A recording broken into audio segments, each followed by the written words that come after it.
जिक्र खुदा करे और जिक्र मुस्तफा न करे, मेरे मुंह में ऐसी जुबान हो खुदा न करे।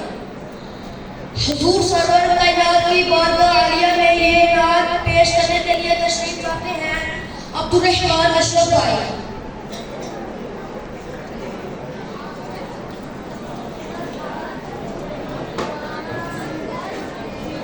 अस्सलामु अलैकुम वरहमतुल्लाहि वबरकातुहू। वालेकुम इस आँख ने जन्नत के अनवार को देखा है, इस आँख ने आका के रुखसार को देखा है, इस आँख ने आका के रुखसार को देखा है।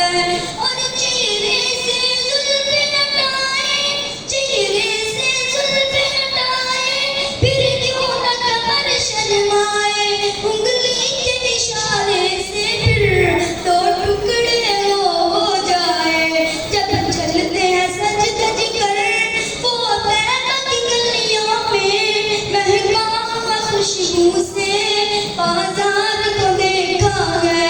उस आँख ने जन्नत के अनवार को देखा है, इस आँख ने आका के रुखसार को देखा है।